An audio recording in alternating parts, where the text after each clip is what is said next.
No one wants to pay it. No one ever wants to pay any tax, obviously, but indirect tax is the worst one. You built your product, you think there's a product market fit for it, you're going to charge $100 a month for your, whatever it is, your product. Now suddenly a tax office is saying, but you need to add sales tax on top of that.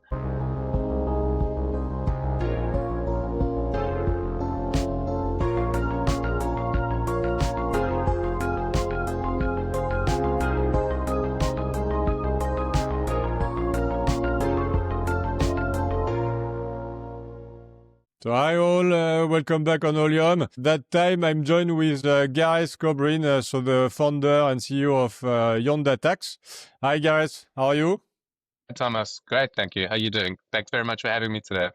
Yeah, very good. I mean, it's a pleasure to have you on board. I mean, particularly on that topic we are going to talk about, which is very much around tax. Most people are essentially scared of tax or are pushing back the moments where they need to fill out their tax return and all those things. But you made it your professional career, if I'm not mistaken. And in a space which sounds a bit unsexy, I mean, you actually built something quite sexy for your clients, really, with Yonda Tax.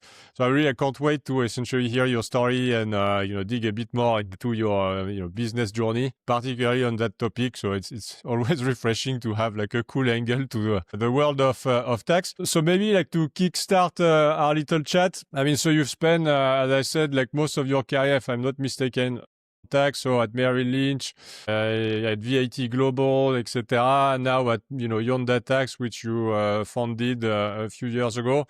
How do you end up in tax? I mean, I guess when you were a kid, I don't know, maybe you had a dream to end up, in that world. But what led you to that beautiful world of the tax and tax systems? Yeah, no, it wasn't my childhood goal, I promise you that. It was just something, I mean, tax is a part of every single business. So anytime you do anything in business, you need to be thinking about tax from some angle. My first job, as you mentioned, was at an American investment bank at Merrill Lynch, and I was running a trading book, and the tax implications were very important. As anyone will know, whoever invests, whatever your headline return on that investment is wonderful, but you always need to factor in, well, how much tax are you paying? So I always was looked at everything through a lens of tax, but I never thought about actually becoming any kind of tax expert. I never studied tax. I studied economics at university. And then I got a very cool opportunity at my next business, which happened to be within the world of tax recovery, VAT recovery, which it was, again, not really a reason to focus on it or anything. It was nothing that interested me as much, but within that business, I was very lucky. I was given an opportunity by the CEO of that company to effectively incubate a new business. And we were talking about all the different kinds of products. And the thing about tax is that everyone has to pay it in some respect, and every business has to pay it. So from a product perspective, we started thinking, well, there's got to be business opportunities here to be able to build something within that world. And I looked at all the different types of taxes. We eventually did like a mapping exercise. We said, look, there's different types of taxes. There's personal tax that we all pay or try to pay as little as possible. There's corporate tax. There's estate duty tax, all these different ones. And I looked at a list of one of the most complicated taxes in the world. And the most lists that I found put estate planning at number one, how you leave your family money to your next generations. And number two on all these lists was indirect tax, was this thing called like VAT or sales tax or TVA in France or GST. So I thought, well, if it's very complicated and everyone needs to pay it, let's do something. So it was kind of like a opportunistic thing where we thought, I should get involved. And then I realized that there's very few experts out there. So I just had to become an expert. And I'm a good learner. I've always been a curious person. So as soon as that became my business, I had to just become an expert. So I've spent the last 15 years of my life, for good or worse, to just actually engulfing myself in the world of indirect tax. And I do actually find it quite exciting these days. It's very sad to say, but it's a very interesting tax. It's very I mean, you have to understand business to understand this tax. So found myself as a tax expert. Who would have thought? So, I mean, before you made the jump, like to become an entrepreneur, I mean, so you just mentioned like some sort of intrapreneur kind of situation. So I think the last job you were at was at VAT Global. You had like a fairly, let's say, senior role there. I mean, I'm sure with tons of responsibilities, probably a good paycheck at the end of the month. And what pushed you essentially to make the the jump and to lose all that security for the good world of startup building and to embark in a roller coaster? I think it's two things. I mean, number one is I got to an age where I'm a very, I wouldn't say a difficult person, but I'm a very strong-willed and sort of, opinionated person. And as you grow in business and you sort of back yourself and you become more mature and more experienced, you tend to not want to be told what to do by a boss. So a lot of it was just selfish that I was becoming, to be very honest, I was becoming very difficult to work with. I feel bad for some of my bosses in the past. And I think as a result of that, they weren't enjoying working with me either. So there was actually a little bit of tension there anyway within the business because I wanted to act like I was a founder or a CEO and I wasn't really that. So a lot of it was coming from that kind of external pressure where, what can you do? What can you do next? And it got to just, it's one of these things where it just became very lucky. They got to a specific point within our last business where it made sense, where they had an opportunity to effectively, I'd say kick me out is the wrong word, but get me out in a way that I could still get some sort of financial benefit from it. So it wasn't a true exit because I was an employee of the company, but it was an opportunity for us to part ways in a very good way. And it just so happened that I had come up with an idea for a new tax solution at the time, which they were not interested in pursuing. That was the key thing for me. So it was a case of, well, if these guys aren't going to do it and we're not going to be working together anymore, let's take the opportunity. It was terrifying. I needed the push. I don't think I would have done it by myself if there wasn't some pressure coming from their side, because like you said, it was a very cushy setup that I had and I really loved the business we were working for. So I think often circumstance is the most important thing and an opportunity. And but mainly what was driving me was I wanted to just do my own thing for the first time in my life. I was tired of being told what to do by people above me. Okay, and so then you started Yonda Tax.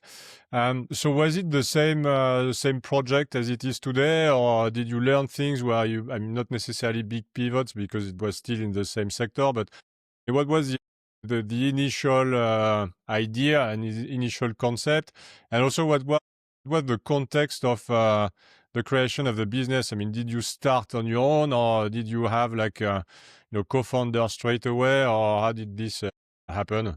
But my co-founder is a guy called Ben. He actually worked with me at my previous business, and he and I were doing the research into this new product. Like I said, it was a bit opportunistic. There was a change in the tax legislation in the United States. I won't bore you with the details, but it meant that there was a big opportunity. So the two of us had been researching this as a potential product for several months at the time.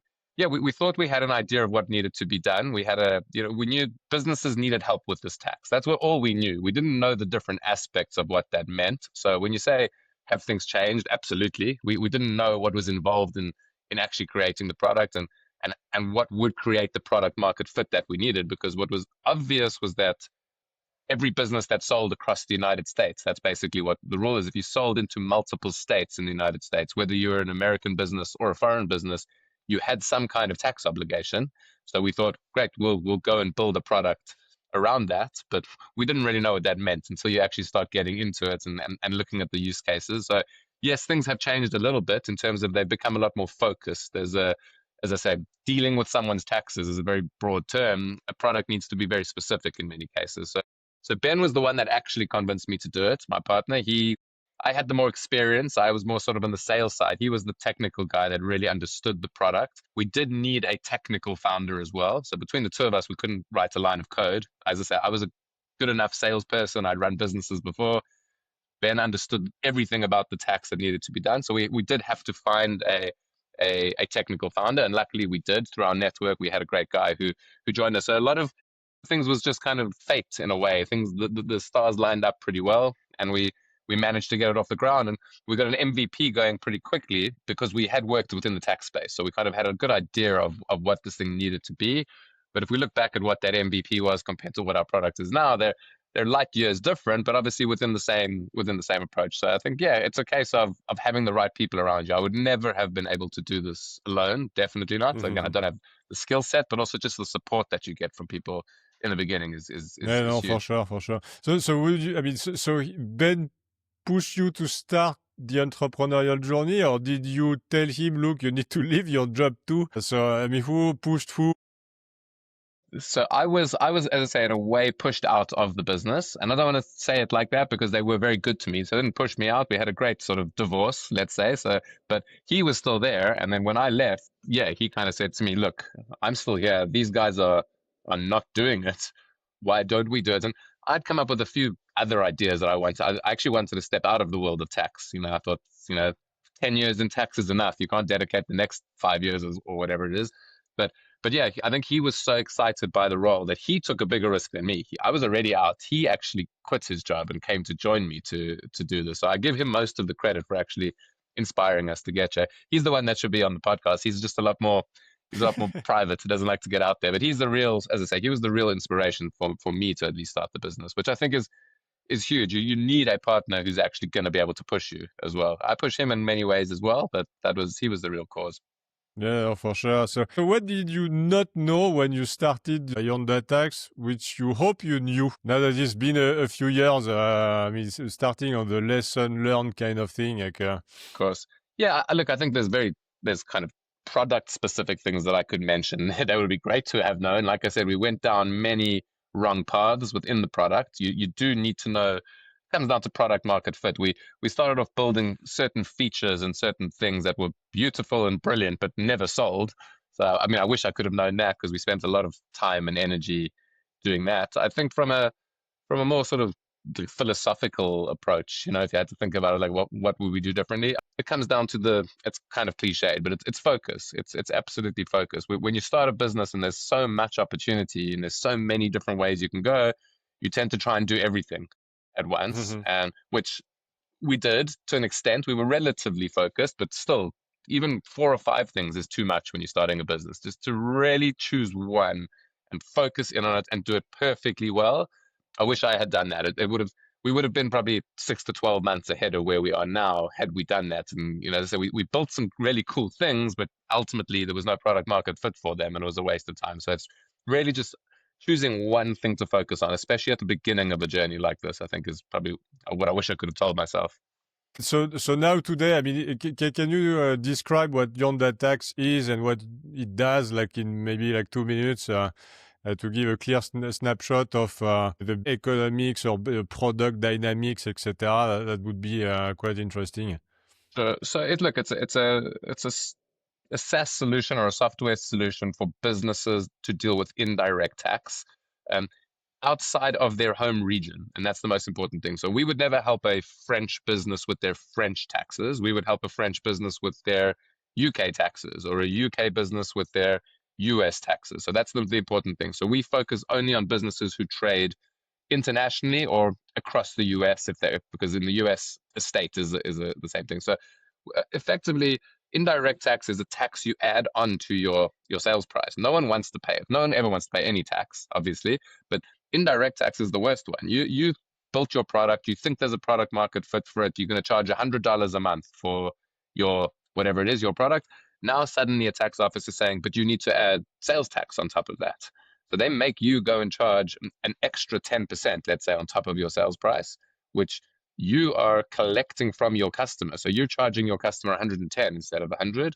And that's not even your money. You then have to go and file a tax return and pay over that tax that you have collected. So the idea of complying with indirect tax means knowing where you need to do this. So identifying where you need to register for the tax, collecting that tax in your payment process or in your checkout or in your invoicing process, and filing tax returns to those foreign tax authorities and paying over the tax. And that's effectively what the Yonda system does. It tells you as a business where you've got these obligations. It gets you set up in those territories, and then it integrates with your systems to help you make sure you're charging the right amount of tax and ultimately filing those tax returns and paying over the tax that you owe on purpose. So it's a as I say, it's a no one wants to do it. No one wants our product. They have to do it. They've been told legally, and we're just making it very, very easy and simple and cost effective for our clients to be able to do that.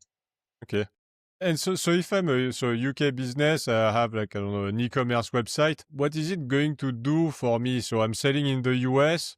So from what I understood, I mean, in every state in the US, there will be different rules in terms of VATs or related taxes. So your system will help me essentially allocate the right tax based on the right people, essentially. Yeah, so it's two things. So number one, it'll first tell you when you do need to worry about it. You don't just because you sell into the state of California initially doesn't necessarily mean you need to be dealing with taxes. So there's different trigger points and different rules, usually based off how much you've sold. So that's the first thing we do is we identify that. But yeah, once you need to be dealing with a tax in a particular state, we connect to your system, which is maybe your website or your billing system, and the thing about tax in America, for example, the rates are crazy. You don't just charge one rate. In the UK here, we've got a VAT rate of 20%, so it's relatively easy. In the United States, there's thousands of different rates based off the different postcodes where your customers are based. So you need to be able to set up your system to say, if I'm selling to John Smith in this postcode in California, charge him 10%, but I'm selling to Jane in Florida, there's a different rate. So number one is we do that. We integrate with the checkout or the point of sale to calculate that tax. And then unfortunately, these tax officers want their money. Remember, you're collecting the tax for them. So they make you file tax returns regularly. Like it's monthly tax returns in most jurisdictions. At best, it's quarterly. So it's not like your personal taxes or even your corporate taxes where you can wait till the end of the year. There are regular tax returns that need to be filed. And ultimately, that's what we're doing. We're automating the submission of those tax returns as well. So we're a tax return filing business at the end of the day, but we do it in a very efficient way. We integrate with your systems and we make sure our clients don't need to worry about it and it's all done on time and accurately. And so in terms of AI, so I mean, AI is everywhere. I mean, how much AI is in your system? I mean, one would think that it could be like a prime case for an AI agent to identify like the right rates, the period for, filing, etc. I mean, how do you deal with AI? I mean, are you using AI? If not, I mean, are you thinking of using AI? Yeah, of course. No, I mean, yeah, we've been obsessing about AI, obviously, as everyone else has for these last few years. Yeah, we use it in three different ways. We use it within our product to determine things like taxabilities and rules. It's complicated in tax. Not all rates apply to in all situations. So you do need expertise to be able to determine, oh, I'm selling shoes on my website. Shoes have a different tax rate to if I'm selling sunglasses on my website. So there's a lot of intelligent AI we use for tax classification and for product coding, as we call it. That's already within our system. We're also filing tax returns for people. So if you think about the way a tax return is filed, you usually need to go and log into a tax authority portal and populate maybe 100 boxes. You're putting in all the different sales numbers that you've got. So we've got agents doing that, obviously. So we've been able to automate the submission. Where we're a little bit behind, and almost by design, is on the support side. Our solution with tax is that we offer a full support system, and we're proud of ourselves that we're human first. We've got actual account managers, client success teams that are there to support our clients. There we haven't moved away yet. And I think obviously probably in a future world, support is something that's going to be managed by AI agents as well. So that's kind of the opportunity left. But really the nuts and bolts of it is in the system itself, is in the tax determination, in the tax rules. And there's complex rules across 50 states in America, 50 other countries outside of the United States. And a lot of that was in Ben's brain in the beginning and my brain, and we've obviously been able now to leverage these AI tools to create these knowledge bases and to train them appropriately so that we don't have to just rely on 4 or 5 tax experts. We've now got these kind of internal tax bots that are doing a lot of that analysis and advice, which previously had to be done by humans. No, makes sense. In terms of clients, I mean, who are like your typical clients? I mean, I mentioned as an example, like e-commerce website. I mean, is it the case, or do you have like essentially groups of preferred clients and industries, etc.? Yeah, so we have 3 main sectors, but like I said earlier, every business that trades outside of their home country potentially works with us. So e-commerce is a great use case for us because you could be anywhere in the world. All you need is let's say a Shopify website and you can sell to customers all over the world. So yeah, I would say maybe 60 to 65% of our clients are e-commerce brands. We deal with direct to consumer e-commerce brands. So usually businesses who have their own cool products, whether it's clothing or technology or foods, and they're selling it off a website around the world. That's the majority of our clients, but also technology businesses, anyone that has a subscription model and the customers are not in their home territory, which again happens all the time. Every business wants that, right? So any tech startup who's got customers across the United States or in Australia or in Canada, they're going to have a tax obligation. So about 30% of our clients are a range of different technology businesses, even traditional businesses, like old-fashioned businesses that are, professional services. Or we got some transport businesses, storage businesses. Again, because for us, the TAM is so big, the addressable market is so big. It's any business who sells. So those are kind of our three sectors, but primarily focused on the e-commerce space up until now. And now we're trying to diversify that to get the client base split more towards probably the technology side. And so mentioning like more traditional businesses, so you would connect to their accounting software or billing software to essentially add the layer of smartness and intelligence on top of it in terms of tax. Exactly right. So that is the Okay. one thing we do need to connect to their accounting systems or their e-commerce systems. We've got more old-fashioned approaches as well, where businesses can set their own systems up and then upload data into our system. And a lot of clients do that as well, but that's a bit more work from their side. We obviously are trying to offer a painless, automated solution. So yeah, wherever possible, we need to be able to connect to their systems, which we do, and that's the different integrations and APIs that we're building. We've got a long roadmap because there's lots of different systems out there, but ultimately that's all we're doing. You're connecting your system to ours, and then we sort the tax out for them after that. Regarding the commercial efforts, so I mean, I'm sure you do some outbounds and like, actively prospecting clients, but what are maybe like the big sort of work streams? I mean, are you doing like a lot of partnerships, maybe with the Xero, the QuickBooks of this world, or is it something you're thinking about maybe later? Or how are you organized essentially in terms of commercial efforts? Yeah, so we're very lucky that it's a very well Googled and searched product because when businesses or finance professionals when Help! they yeah, If you exactly. type help on Google, Help we're the and the first one. I mean, and it is exactly, it's almost exactly right. We have two main use cases. Either they have received a notice from a tax office saying you are non-compliant, which is the scariest you can be, or we get this a lot with technology businesses. They're about to do their first raise or their first deal. They're in due diligence, and suddenly they fail the due diligence. So because they weren't tax compliant. So we're very lucky that we get a lot of inbound business. We're very good on the performance marketing side. We come up and obviously, so a lot of our business was just guys looking for a solution. We also had a lot of clients leaving competitors who are unhappy, also looking for a better solution. So we were very lucky that we managed to tap into that, and a lot of our business came through that, especially in the first couple of years. We've definitely diversified now into a more sort of distribution channel, like through partners, because yeah, as you mentioned, there are accounting partners, fintech partners. We've got logistics partners within the e-commerce space. So anyone whose clients are trading internationally, suddenly they have a nice solution to be able to sell to their clients, and we've got a wonderful network of partners around the world who bring us a lot of business. Not necessarily technology partners where we are embedded within their solution. That is the goal in the future, and that's we're doing a lot of work to do that. But just more traditional sort of introductory partnerships where we work with a lot of accounting firms where if you went to go speak to your accountant, in your local country, they definitely won't be able to help you with US taxes, but they'll introduce you to Yonda, and we'll be able to do that. So that's been a big focus of ours up until now, the last sort of 18 months. And the next phase is what you mentioned, is to really be able to partner in an integrated way with a lot of these accounting systems or payments platforms out there. Yeah, it's interesting, like the partnering with accountants. I mean, you are almost giving them more power and more arguments to win clients and keep clients in some way. Like without you, they wouldn't know what to do. And essentially, they can say, we know. If you Exactly pay right. that subscription, we will know. Exactly. That's the beauty, is that it's actually been such a great channel because they don't want anything from us. We offer them revenue shares, we offer them incentives, but for them, it's actually just a value add to their customer base. Where previously they had to say, I don't know, or we can't do it. Now they've got, this is what you need to do. These are the guys you need to speak to, and this is the system, and this is how it works. So yeah, it's a brilliant relationship, and I think, as I say, it's the one that we're most excited about because, as I say, it's a win-win. They get to give something to their clients. We obviously win the clients as well, and the cost of acquisition is very low as well.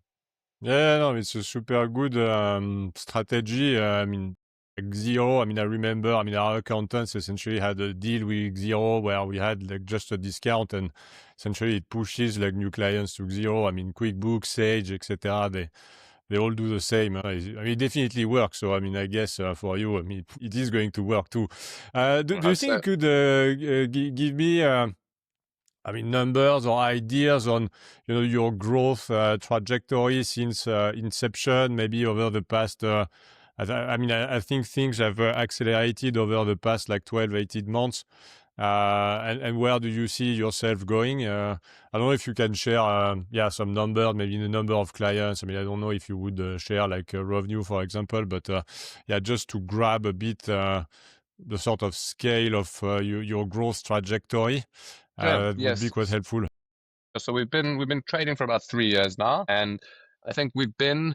It sounds crazy. Like I said, there's huge demand for what we do. We've actually been in a very privileged position where we turn away a lot of business, um, because we were bootstrapped in the beginning, and we were worried to actually grow too quickly. It's a wonderful problem to have, but we were actually quite picky in the types of clients we brought on.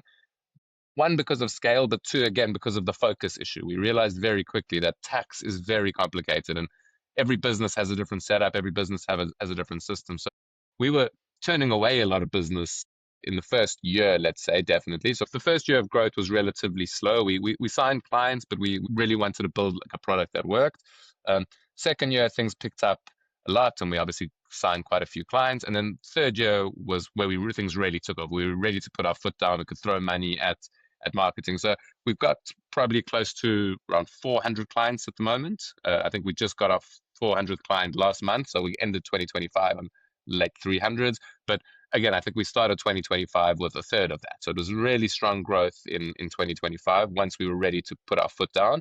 Um, this year, we've just closed a round of funding towards the end of last year. And this year, we're in that same position where we can be a little bit picky in terms of who we want to bring in. So we're not in a crazy grow at all costs mode. We're still building a lot of the technology needed to be able to do this. But we're obviously still, aggressive, and so we're looking to double our revenue and our clients over the next couple of years as well. So as I say, we started the year on maybe 350 clients. I'm confident we'll get that up to close to 700 clients, and then by the end of 2027, double again. The goal is to try and get to around 1,500 active users, and we're saying not premium users, we're saying like paid users who are using our software to actually file their taxes. Revenue, I won't specify exactly what the revenue is, but we've got models for startups and Shopify sellers who just need us in a few states. They're paying us a couple $100s per month. We've got some big international brands who are paying us several $1,000s per month. So the ACVs do vary. We're obviously trying to keep growing the small SME base that's been good at, but as always, you want to try and shift up markets as well to start signing some of those bigger companies, which is why we've taken the foot off the growth gas a little bit as we get our software ready to be able to move up market into the bigger companies. So you haven't started yet, like selling to, let's say, more enterprise-like No, businesses? No, not not at yet. all. No. So a lot of mid markets, a lot of big businesses as well work with us. But in terms of sort of big multinational layered stuff, tax can get very complicated, and we wouldn't be.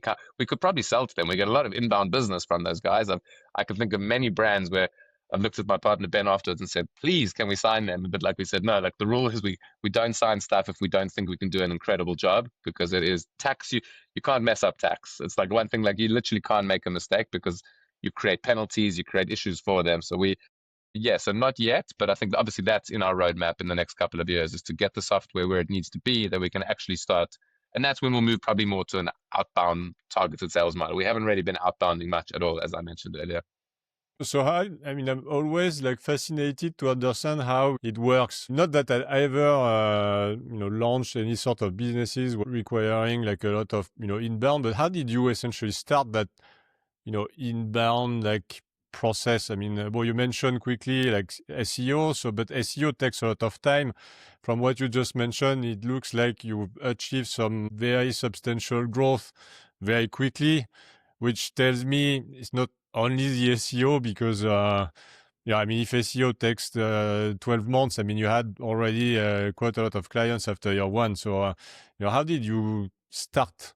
Yeah, a lot of paid marketing. So pay per click in Google. Like I said, there's a lot of searches every day. Help, like we said earlier, help with my sales tax. So yeah, I've had some good experience in paid marketing in the past. We brought in a great agency who we'd worked with, who was just really good, and Yeah, it's in a massive total addressable market. When we started 3 years ago, there wasn't much competition. It was very cost effective to just throw money at Google. The return on, because our clients tend to stay with us as well. If we do a good job, there's very little retention. So although the cost of acquisition through paid marketing can be quite high, if they're staying with you for many, many years and paying you good revenue every year, the LTV, like the lifetime value of these clients, more than pays it off. So most of our initial growth was really just through paid marketing. And then while we were building up the SEO credibility and the backlinks of that. So I think we're now hopefully transitioning more to the more Google, so more organic inbound, and obviously expanded beyond just Google and into the social media. So you'll see a lot of stuff we're putting on LinkedIn these days. We're on Meta. So you got to try all these channels, but it was paid Google that really got us to where we are. But don't tell our Okay. competitors. And so now if I search for VAT advice on ChatGPT, Claude or Gemini, I mean, did you look if they reference you or? So that's our next challenge is like we didn't really focus on that because we actually put SEO as a secondary thing. So we're there in some ways, but that's our big challenge at the moment. We're putting a lot of time and effort now into getting the content out there to be able to, they call it GEO these days, like generative search. Oh yeah. So that's where we're looking. We're not great at that at the moment. So if you probably did put it into GPT now or to Gemini or one of these guys, we're probably not one of the names that come up. And yeah, I think that is the future of inbound. I think that is the shift. Very few people, I mean, we've seen the Google numbers drop off completely because people don't Google anymore. They go and ask their favorite bot. So yeah, I think we identify that as a huge risk, but also a massive opportunity if we can get it right as well. It feels like it's particularly true in your case because, I mean, if I'm looking for help on tax, it's not like I need to see the product itself. I want to have some piece of advice through, one of these chats rather than, I want to actually go to the website to be able to see the pair of shoes if I'm looking for a pair of shoes. Like for tax, well, it's a Exactly. bit I think different. that's the difference. Like for us, again, we can't sell to someone who doesn't need our product. That's the strange thing. So if a client comes to us and says, "Hey, can I use your software for US sales tax?" The answer is, well, it depends. Do you have the legal obligation to have sales tax? So a lot of our sale is that it's discovery. It's actually tax advice in a way to say, like, do you actually need tax? And absolutely, the LLMs will be able to do that for us. And then when they then decide who they want to use to do their taxes, that's a different thing. That's sort of bottom of funnel decision making stuff that we also need to get done. I'm thinking, is there like a way for your commercial effort to actually strike some sort of partnership with the actual authorities and tell them, like the different bureaus in the US, telling them, look, you have thousands and thousands of companies filing taxes. I mean, some of them don't pay them because they don't know how to, or they forget. For you, it's a cost to recover that money if you ever recover the money. Why don't you suggest to use Yonda Tax? You'll get paid, on time, less problem with the filings, etc., etc. And they actually they will push your solution to a Yeah. bunch of. I don't know if It's a great idea. We have very similar thinking. I've been thinking that for many years. I'm sure I don't know if you know, but I've been dealing with tax authorities and administrative people for many years now. They are probably the least commercial people you could deal with in the whole world. So it's very difficult. But I think the idea is brilliant. They've got the list of your clients that you need to, and it's in their interest for you to sign them up. And we're trying, and we've got a partnerships team that does focus on these kinds of things. And yeah, tax authorities are one of our big sort of go-to-market strategies in theory, but we've had very little success just because they are so, I guess, so uncommercial. And I think there's also rules around the tax, people not being able to get involved in sort of entrepreneurial pursuits and keeping their jobs. So we've struggled, but it's a great idea. I'll keep you posted if we ever strike a deal with the IRS or something, and I'll maybe maybe the playbook is more about organizing like drinks and after work drinks for that community and to push the brand like this rather than go frontal and say, hey, recommend exactly. us. So you mentioned, yeah, you bootstrap the company for some time. Sounds in terms of in terms of economics, you charge per seat or you charge per volume of we charge per region, as we call it. So any place where you need to file a tax return. So if you file in France, that's one region. If you file in UK, two. In the US, it's a state-based thing. So it's very simple, transparent pricing, just a price. The regions have different prices because there's different complexities, but it's as simple as that. And then it's just a fixed monthly subscription once you know how many regions you need to be filing in. And so it doesn't change if I do £100 or $100 of sales or $1 million of sales. It's going to be No, the same. that's how some of the competitors price it. But we always thought, look, I mean, we do have mechanisms. Obviously, it is costly for us if we're processing tens and tens of thousands of transactions. So we've got certain triggers where if you have too many transactions, we have the ability to charge to just increase the monthly subscription. But we never make it variable. We want people to know exactly what they're paying with us and keep it transparent. A lot of our competitors, it's completely variable based off your transactions or your revenue, and that's one of the biggest pain points we saw from when we did our market research, is that they just didn't know what they were even paying for their tax compliance. We want to make it very transparent. But Okay. yeah, I think No, that that makes sense. it's a kind of a hybrid model. I mean, at the end of the day, it's almost if you were replacing some sort of tax advisor, and I guess the tax advisor wouldn't charge like 50 times more because the revenues are higher. I mean, Exactly. the process is identical. It's just, the volume is different. But okay, doc. And so, yeah, you raised, 15 million quite recently, so with Kennet Partners, if I'm not mistaken. But that's quite a lot of money. What do you plan to do with the money? Because again, I mean, it sounds like you had almost. I mean, they say like all entrepreneurs need to live through failures, etc. I mean, so far it feels that you haven't lived any sort of failures. So the roller coaster seems to be going up for you. I mean, I don't know if it's a wrong like image I get. But why did you decide to go and raise some external funding? Because it comes also with some sort of counterparties, Of course. obviously in terms of growth profile, etc. I mean, why did you do this? I mean, was it an obligation, or was it more like a choice? We want to really accelerate more than grow steadily. What was the context of it? Maybe some sort of competitive environment, which was becoming a bit more intense. So I mean, you have your window, you need to seize your opportunity kind of thing? Or what was the sort of Yeah. context of that? So we always knew when we started the business, because the addressable market was so big and we could get product market fit, we knew we'd be able to sign clients and grow. We didn't know how big the business could be. One of the biggest challenges we had, when I did meet with a few VCs early on when we started the business, was they'd ask you to try and demonstrate how big the addressable market was. And I would explain to them, like I did to you, that's literally every business in the world who sells.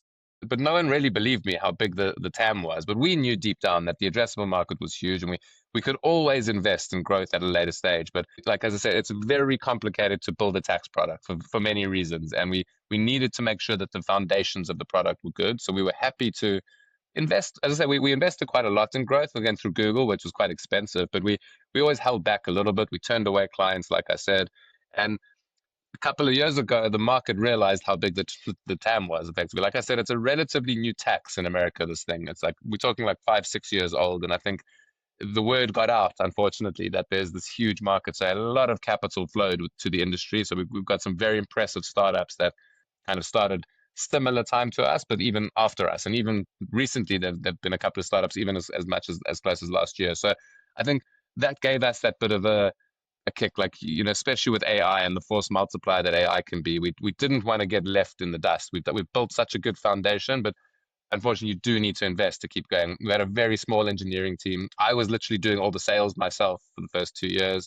So we decided, look, if we're going to do this, let's go. If the market is as big as we think it is, and we've now been validated by all this other money coming in, there's no point us sitting back and just getting overtaken by these big American companies.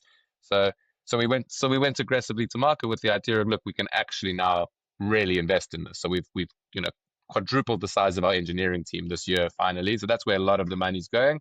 And also, we're not going to necessarily spend it, but there's something a bit comforting about having money on your balance sheet and not being in a rush. Previously we did take friends and family funding, so we had cash flow, but you're living that month to month runway burn environment is difficult, and you often make bad decisions when you're in that environment. So I think there was also just a case of taking that pressure off and being able to think a bit longer term, which we weren't thinking maybe as much as we could have been if we'd had no pressure. So I think it was market forces, but also really believing that this can be a brilliant long-term business. And, in the first few years, we didn't necessarily know how big it could be. Now we know how big it can be. And it's a case of, well, let's go balls to the wall and try and do it. No, it's interesting what you're saying. So almost having some more like financial resources take away a bit of the risk aversion in some way of doing things or trying new things, and with essentially that funding, you have taken a bit of that risk aversion out of the equation, which gives you essentially more flexibility and more drive to try new things. Oh, Exactly. that's quite interesting. So you said, so like investors at the beginning were essentially not rejecting you, but were a bit cautious because they thought the market was probably too small. It's funny because I mean the first idea I had was like, oh my god, it's huge, but then the second I was like, it's probably overcrowded. And I would imagine that maybe like my first blocker, I mean if I were an investor, but I'm not, would have been like, that's great, but there must be tons of solutions out there, maybe huge ones, is going to be super hard to crack. Yeah.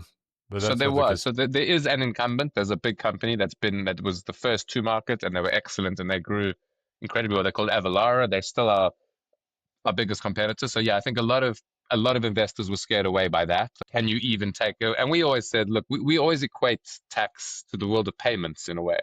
Like just because there's a Stripe doesn't mean there isn't 20 other payments businesses who are unicorns these days. We always said that, but look, also we were raising money in Europe, which is very different to or from what I've seen now since I've started speaking to American VCs and firms. The world is different there. We're a lot more risk averse here in Europe, and I wasn't a skilled money raiser. I'm still not, but I had absolutely no clue when we first started. So I'm a good salesperson, so I'd come in with a very compelling story, but I didn't know what they needed to be told. And as I said, we didn't have the data behind us. And then when they saw this really big American competitor that's already kind of dominating the space, we got a hell of a lot of no's in the beginning. And I think in a way it was the best thing that ever happened to us, because then we I wouldn't say we pivoted, but we were forced to do the more bootstrap approach and to actually raise money, which in retrospect was the right thing. If we'd raised too much money too early, we almost definitely would have failed. Like I said, because we had no focus, we would have tried to build everything and failed at doing everything. But I think being bootstrapped helped us focus in and say, look, we were trying to do 5 things. We don't have the money for that. Like, just do one thing really, really well. And I think that actually ended up, because the core part of our product now was built superbly from the beginning, and we may not have done that had we raised money too early. So I think it was a good thing in retrospect. You've experienced like bootstrap period, like funded period. What would you say is your strongest argument against taking institutional money? So I think there's 2 things. I mean, what I just referenced there is that there's something that worrying that you're going to run out of money does to focus, which you don't have when you're too well funded. As I say, before I started Yonda, I was in a very well funded private business, and we ran my division like it was a startup. So we were sort of growth at all costs. We were burning cash, but it was like an untapped balance sheet, right? So like I never felt that risk. The minute you actually are trying to grow a business, knowing that you're going to run out of money, you make really, really good decisions. It forces you to be focused. It forces you to be ruthless. It forces you to do a lot of things yourself, which is very important. Like I said, I did the sales for the first 2 years. So I think that's number one. And I think number two, you can get very bad influence with certain institutional investors. We weren't sure what we wanted our business to be. We didn't know if we wanted to become a multi-billion-dollar unicorn or just a lifestyle business when we first started it. And we found our feet, and now we believe, and we know what we want now. But if you come in too early, they start imposing their will on you. We'd often have conversations where they would say to us, well, tell us your roadmap to like an IPO. And we'd say like, well, what are you talking about? We don't even know if we're going to survive a What's an year. IPO?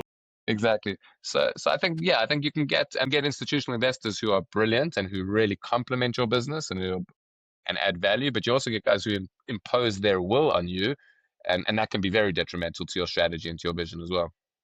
So well, you said you were a good like salesperson. You didn't know anything about fundraising. I mean, what did you learn? What sort of lesson would you give to someone going after? Yeah, so I fundraising? mean, yeah, I think it's quite easy.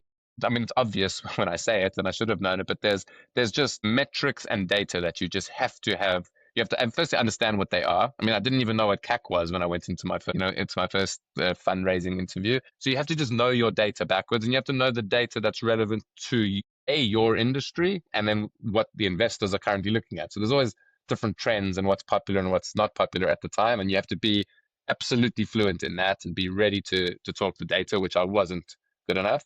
Um, I think number two is you have to think, you have to talk bigger than you think. Sometimes I was I'm a good salesman, but I've always sold tax products where I didn't have to make stuff up. It was just a case of really telling the truth and explaining something. I'm very good at articulating something, and I think initially I don't think I was showing enough passion and vision. I wasn't running in and telling everyone this is going to be a multi-billion-dollar company and this is going to be the next thing. I was much more cautious and much more honest in my assessment. And I think, again, people want to see an enthusiasm and a vision and a I had it in me, but I wasn't showing it to them. And I think that was also very important. And then I think the third thing is it's like an ICP. It's like you can't try and raise money from everyone because there's different kinds of investors are looking for different things, and we're looking for different things from investors. So initially, I would just try to speak to every single VC, every single fund, regardless. You learn to have to do your lead research. You have to do your enrichment. You have to understand what they look for. You have to think about what you want out of an investor. I think if you do those three things, then actually fundraising becomes a lot simpler because you talk the language, you're speaking to the right people, and you're giving them a good sales pitch, which hopefully, if you're in the right industry for them, it's very compelling. So yeah, I think I learned it relatively quickly. It was a good 18 months of pain before I got there, though. So at the end, so you became much more targeted in some way. So I mean, you said you essentially, I assume, contacted tons of DCs out there, realized that you were not getting what you wanted, and then you essentially really focused on a subset of yeah, perfect investors, and this is what worked. So Yeah. Exactly right. okay. Yeah. So number one is companies that we knew would be interested in our specific setup. We weren't at the time an AI company promising to grow at 500% every single year. So that immediately turns off a lot of people. And then yeah, be thinking about so we had to tell their language, and then they had to do fit with what we wanted to do as well. I think we got to a point where luckily the market exploded, so we got to be a little bit privileged in that we weren't desperate. We had a lot of people that were interested in us, and I think that's a very very luxury position to be in. But then you get to be able to say to them, well, what is your vision for our business? How do what do you look for the next 3 to 5 to 10 years? And we got to say, look, if you don't align with our interests, then we're not interested in you. And I think that's a more privileged position that you get into when you've built something good, and it's another reason for delaying the investment as long as possible, I would say, because you want to come to these discussions from a position of strength as much as you can. Okay. So now that the world knows that the market is enormous, and do you mind like essentially describing a bit like the dynamics? I mean, what makes it so big? I mean, you gave obviously the reason number one, which is most businesses doing international business need to do that. So that's number one. But then I don't know, for example, like really macro, I mean, with the world essentially becoming a bit less global, maybe more, local. I mean, do you see maybe volumes of businesses internationally decreasing?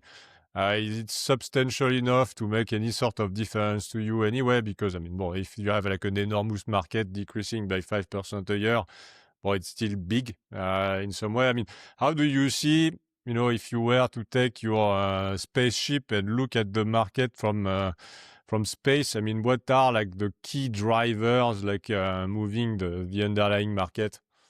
Yeah, so I think look, I think there is a lot of pressure on globalization. I think Trump caused a lot of shit a couple of years ago with the tariffs, and I think anyone that sells a physical product now has an import tax to consider. So it's not as easy to sell your products across the world. Now, it's still as easy. The logistics companies are brilliant. So all the different services and solutions are there, but there's now an actual tax at the border. So physical goods companies, guys who sell physical products, there has been a bit of a decline, I would say. It's coming back a little bit from what we've seen.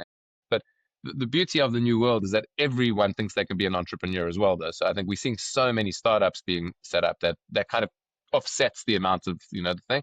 But everyone is building technology businesses these days. There's a different AI startup every week now, and digital products are borderless. When I start a digital product business, I don't think, oh, because I'm in London, I can only sell it to people in the UK.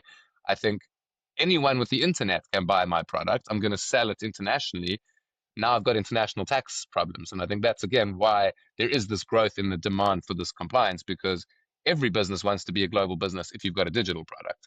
Physical products, you're more constrained, as I said, you have to send your products around the world and store them and clear customs, etc. But more and more of these digital products businesses are starting. And like I said, no one wants to only sell to their own customers in their own country. There's no reason to do that. So why not sell to the world? So we think from a macro perspective, and I think the investment into the space agrees, that there's only going to be more and more and more clients who need a global tax Mm-hmm. solution like this. So yeah, I think we're very bullish on that, but at the same time, there's a lot of competition coming in, like you mentioned. So guys have the secret's out, unfortunately. So there's a lot of guys out there and a lot of new businesses coming in all the time. And it's a case of finding your niche. Like I mentioned with the payment space, I don't think it's a winner takes all market.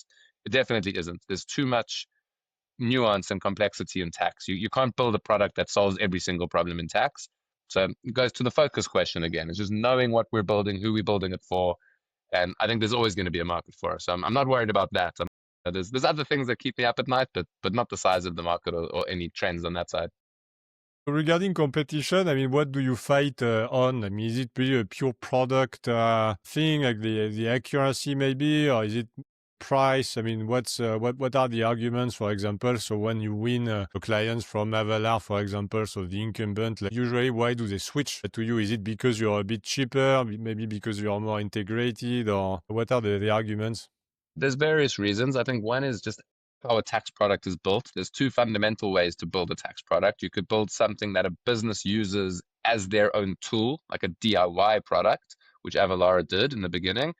We always had the theory that no one wants to deal with their own taxes. That's why accountants and finance people exist. Even within a team, there's no point hiring a whole team of finances. So we built the product to be an outsourced product. So it's like you're paying your accountants to do it.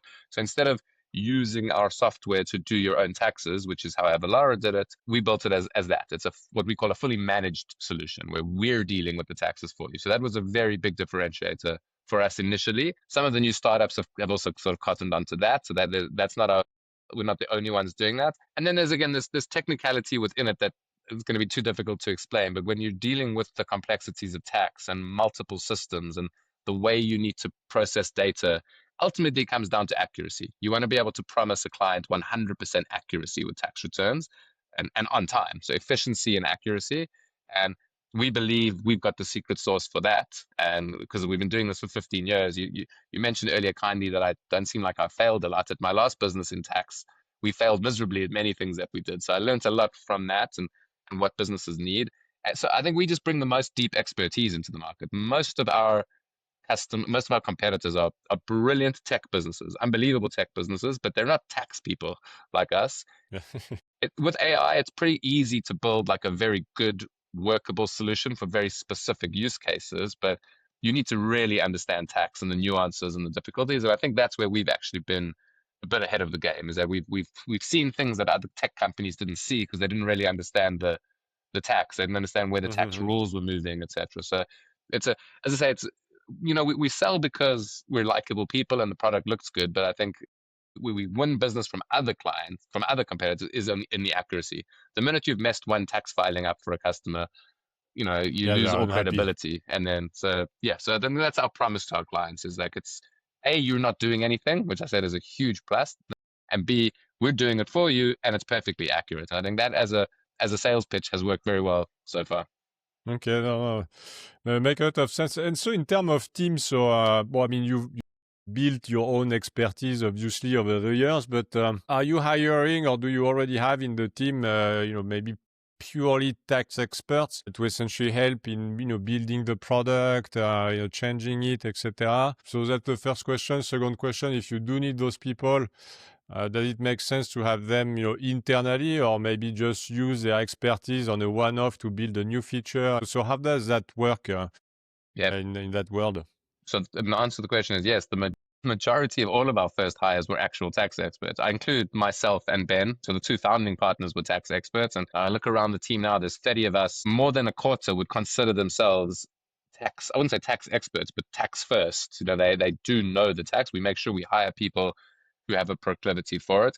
We also use a lot of outsourcing stuff. So you need to go and learn about tax in a strange country. In Poland, you employ tax professionals as well. We've just found that the more you've got your product being built by experts who know it internally, who know your product, who know your clients' problems, you build the best solution. So we're always going to be tax first. Obviously, AI is making this a force multiplier. So instead of needing 20 tax experts, we might only need 3 tax experts. And instead of having to manually go and do the research these days, you can scrape the internet. So AI has made it easier for us. But ultimately, I'm a very strong believer that you still need very, very smart, experienced humans in the loop. And yeah, we've invested in that up until now, and we'll probably continue to. But I think we won't need to as much in the future because of AI, because they are becoming pretty clever, those little bots. And so on the sort of team topic, so I saw on LinkedIn, so one of the co-founders essentially left the company not too long ago. I mean, do you mind explaining why and what did do? Because I mean, it's never pleasant when anybody essentially is leaving the Yeah. team. And But yeah, what? it was Sean who, like I mentioned earlier, was our technology co-founder as well. Ben and I can't write a line of code between the two of us. But it was I would say, relatively boring story in that it was a very amicable thing. We were good friends. We were working together, but Ben and I were in London. Sean was in Berlin. And initially, it was okay to build the prototypes and the MVP like that. But as we started, scaling and signing clients, and we started hiring people here in London, Sean felt very much out of the loop. And he was, as a founding partner, it's so much happens spontaneously in the beginning of it. You can't think to dial Sean in every time we're having a conversation or something's going wrong. And he was traveling all the time. He couldn't leave Berlin and come join us in London, unfortunately. So it was a case of just realizing it wasn't working, and we weren't moving fast enough, and things, Ben and I would be at one point and Sean wasn't in the room and we had to catch him up. So we were wasting time. So it was a more of an efficiency thing. And Sean understood that. So it was a mutual thing where we realized it was best. And he helped us with, hire his kind of replacement. Like I said, we needed a senior technology person to come in, and Sean was excellent. He actually helped us find someone who's unbelievable, who's now our VP of engineering, Steve, who's brilliant. And we would never have found him if it wasn't for Sean. So yes, it was sad. It was like, we built something really cool together, but it was when it's in both people's best interests, I think it always feels a little bit easier. And then, we worked it out. So it was, as I say, quite a nice story from that perspective. Yeah. I mean, also, I mean, the company evolves, the story evolves, like people interest are changing. I think it's quite hard after talking to quite a few founders and CEOs, etc. I mean, it's not rare like to hear stories where they start, they are a team of 3, 1 or 2 leaves, another one is coming in, 1 or 2 years in because just the project changes. And I think it's quite, I mean, if not impossible, but at the starting point to really understand what it can become as a business and what it would mean, and to be fully aligned from the get-go, I think is almost impossible. Yeah. I mean, it's for sure. Like, I don't know. At the beginning, you said you didn't know if you wanted to start like a, like profitable, like mid-sized business, or if you would want to essentially push it to be extremely large, etc. I mean, those sort of things you never know. Exactly. After you've starting selling. So yeah, I mean, yeah, it makes sense. But yeah, always sad. I mean, to part ways. But yeah, it happens. It's also in the tax world. So I mean, I discovered like researching. Yeah, a bit before our chat. So the EU is introducing like some sort of flat tax, like for small packaging, etc. I mean, what's that about? I mean, really, it feels. I mean, it felt again like one more tax kind Yeah. of thing. I mean, does it? I mean, yeah. Can you explain what it is? And I think you did write a LinkedIn post on this, and this is how Yeah. I spotted it. It's But basically anytime you import goods into a country, there are taxes to be paid. What Trump calls tariffs, but in Europe, there's two yeah. different types of taxes. There's the VAT that you pay, which is the indirect tax, and then there's duties, as we call them, which are effectively the tariffs.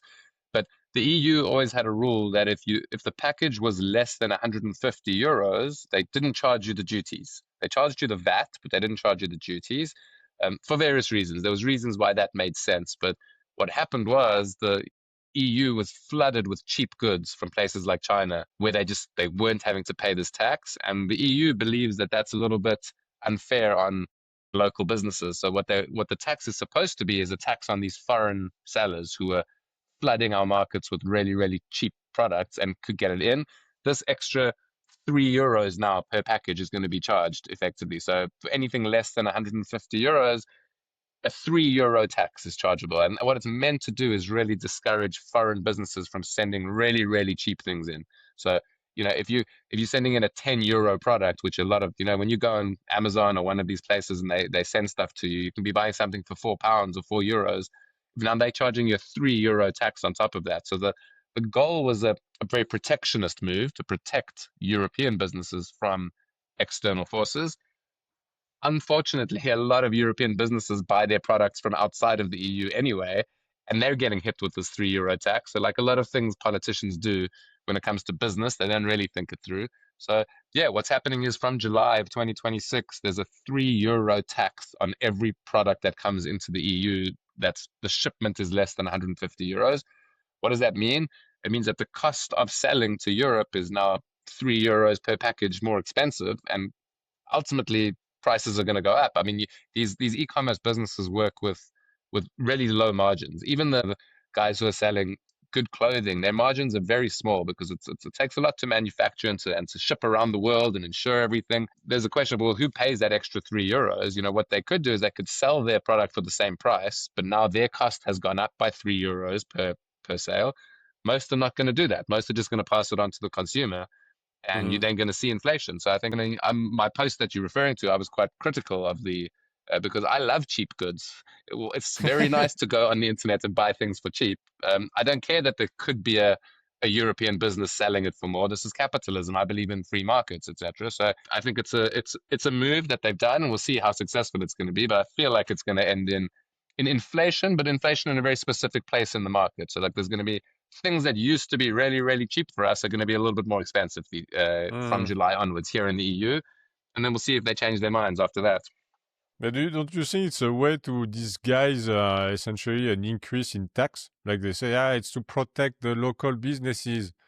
We are putting this to protect you. But I mean, at the end of the day, it's just like, we want to It's another increase way to taxes. tax. We can't increase VAT because people will say something. So Yeah. we.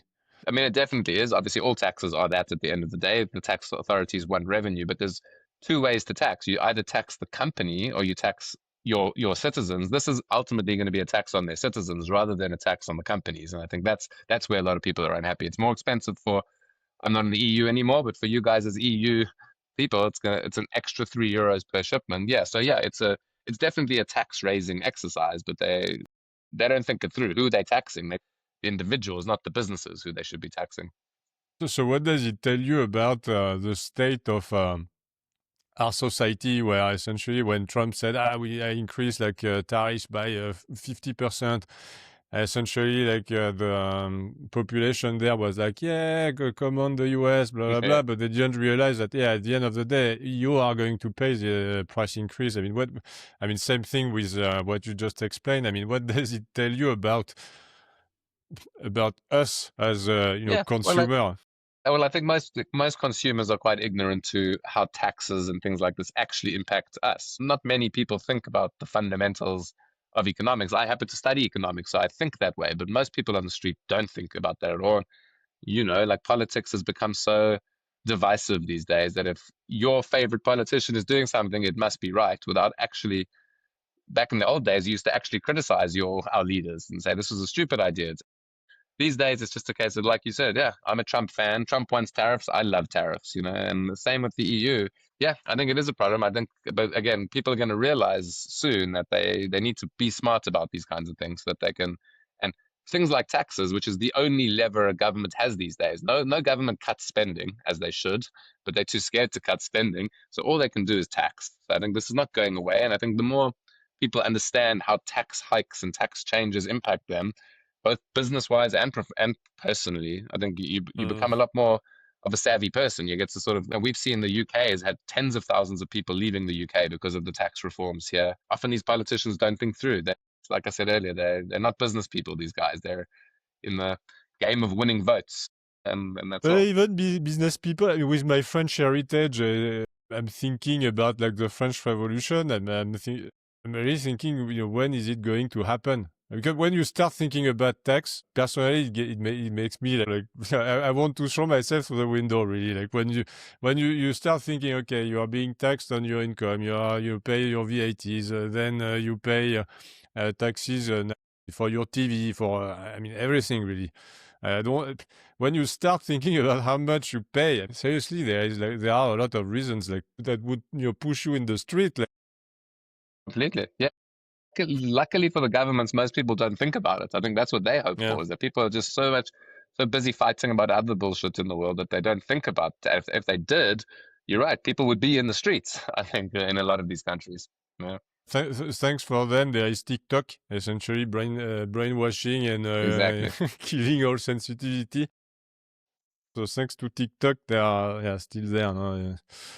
Okay, no, super interesting. I mean, maybe to wrap up our chat. I mean, fast forward like 2030. I mean, where do you see the business? How do you see your essentially role evolving? Because I mean, you raise money, you beef up the team. I mean, I've heard many times like from entrepreneurs like growing their businesses that they start, it's very much like a family ambience, everybody knows each other, etc., and suddenly they become big, and then one of the hardest thing to do is to basically start staffing like real management, like CFOs, like mid layers, etc., and you need to switch your brain for a different sort of business. I mean, have you thought about this in terms of your own role, and where do you see that going? Is it a business that can remain relatively small, like those AI businesses where they generate like 50 million per head, and you'd be happy with a team of 15? Yeah, so I think we can. I think obviously with AI, it's obvious that that is the goal of all businesses these days, and you have to think about which roles within our company are replaceable. I think it's an exciting opportunity, and it's a challenge as well, because there's individuals who are already at the business who we may not need. And I think what we've kind of said as a business right now is every time you think you want to hire another person, you have to ask yourself, could an AI do that job? I do think that the growth of employees will definitely taper off, but at the same time, we want as many AI first experts within our company, because they can be 10x people as well. So I think the dynamic of who we're going to be hiring is going to change. I think we're trying to be AI first, and for example, I'm trying to think of like our next marketing hire. We need someone to help us. We actually even said like maybe the person doesn't even need had to have any marketing experience. Strangely enough, practitioner of these AI tools and these agents, and they are really good at that, they can probably create more value than an old school marketing person who has no idea. So I think the dynamic of the people within the organization is going to change. I think right now sales hasn't been replaced. I mean, there's a lot of agent stuff happening at the kind of the outbound side of things, but I think people still want to speak to humans to close deals. I think our sales team is going to keep growing as it has. For some reason, you always need more engineers, and they're just doing 50 times more than they could be. So I don't think the team's going to not grow. I think on the more sort of servicey sides or support roles or any administrative types of roles, absolutely we're going to hopefully not hire, and just be able to grow through the AI agents as well. So yeah, I think the way I think about my role within the business is I hope I am completely redundant within a couple of years, because I'm an old I'm an old fashioned guy. I mean, I use the chat GPTs and Claude and these things to help me do some things, but I'm nowhere near where we need to be. So I think if we're going to be a true AI first company, then I imagine at some point we're going to want a leader who really gets this kind of stuff. And I'd be happy to step aside if that happened within. Yeah, I wouldn't ever leave. I wouldn't ever leave. I mean, I'd stay involved in the business. I mean, I still do sales calls voluntarily. I always want to be talking to clients and understanding what their pains are and what they're doing. But I think when it comes to the way businesses are going to be run in the future, I potentially learning and I'm going, but I potentially am not necessarily the right person. And I'd be totally fine with that if that's the case. Like I said, I'd always stay. I think culture and the vibe within a business is as important. And more important perhaps now even than ever. And I'm a big fan of that. And I think that's a lot of what I do within the business. But yeah, I think who knows what skill sets are going to be needed in the future. So we're going to see a very different workplace. I think everyone's going to come in with little work, little guys that work for them, these little agents that work for them that aren't humans. And it's going to change the dynamics. I'm Mhm. excited because I think it's a huge opportunity for business, but how it's going to change the sort of social dynamic within businesses is going to be very interesting because a lot of these guys who love technology are, they're a certain type of person. Back in when you had these marketing people and the client success people, they were kind of, I would say, different types. So you had more of a diversity within the business. Now it is a bit worrying if everyone's just going to be heads down, sort of technology nerds who kind of know how to play with AI. So that's going to be interesting to see as well. No, I mean, but first, I mean, thank you for sharing with humility the way you see your role evolving. And I mean, I don't think many people would have, and I don't know what could be the right word, like yeah, humility or maturity. I don't know, like business maturity to understand that maybe you are not the right person anymore for one specific business. I don't think it's something we hear very often in ego land. As I say, I've failed with enough things to know my shortcomings. There's a lot of things I'm good at, and as I say, but if the world goes where it's going, I definitely don't have the skills. I'm learning, as I say, I'm trying, but I'm sure there's guys who are light years ahead of me and are overtaking me. And yeah, I've got, as I say, I wouldn't want to leave, but I've got no reason to be the CEO, the top dog. I mean, I am for now, and I will continue to be. But if it's better for the business and for shareholders, then for me, it's not even a question. No, but super. But look, Gareth, thank you so much for your time. It was a pleasure. Actually, this whole story about tax, I think is fascinating. I mean, based on what I know, I mean, I truly think you have like an enormous market in front of you and tons of things to do. So, I mean, I wish you really all the best in all of that. And I hope yeah, in 2 years' time, you are sipping margarita on a beach somewhere, and you'll invite me on your mega yacht for that. So too, thank you so much, and I really appreciate your time. I've enjoyed the conversation. Thanks for having me on. Thank you. Cheers.